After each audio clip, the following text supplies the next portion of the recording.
রান্নার থেকে আজকের রেসিপি নিরামিষ বিউলির ডাল। আজ রান্না করব নিরামিষ বিউলির ডাল।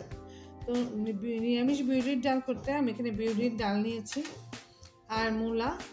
এখন তো ফাল্গুন মাস পড়ে গেছে, মূলা খাওয়াই যায়, আমরা মাঘ মাসে খাই না।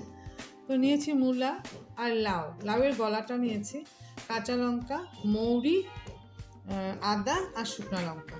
এই দিয়েই আমি আজ বানাবো বিউলির ডাল।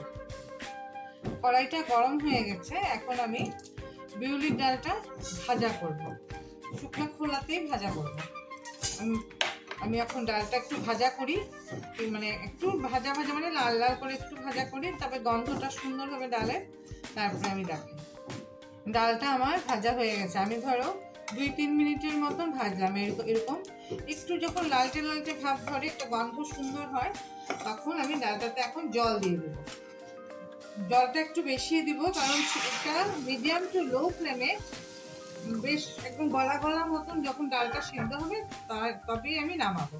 তা এটাকেও কুকারেও দিতে পারে, যেভাবেই সিদ্ধ করি না কেন কুকারেই করি। আর এই কড়াইটা কুকারের কাজ করে, তাই আমি এটাতে করলাম। আর কড়াইতেই করি, ডালটা একদম গলা গলা মতন সিদ্ধ হতে লাগবে।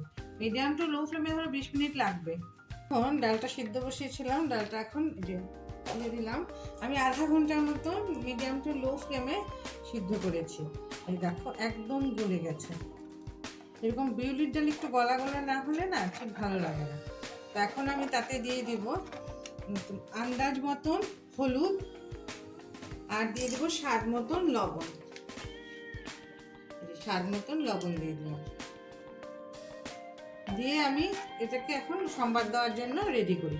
তো আমি এখন এটাকে একটু ভালো করে নাড়াচাড়া করে তারপর সম্বার দিয়ে দিই। এখন ডালটা ফোড়ন দেওয়ার জন্য আমি ধরো 1.5-2 চামচের মতন তেল দিয়ে দিলাম, আর তাতে দিয়ে দিব শুকনো লঙ্কা, আর দিয়ে দিব গোটা জিরা, আর একটা তেজপাতা। ফোড়নটা একটু ভাজা ভাজা হলে আমি তারপরে ডালটা ফোড়ন দিয়ে দেবো।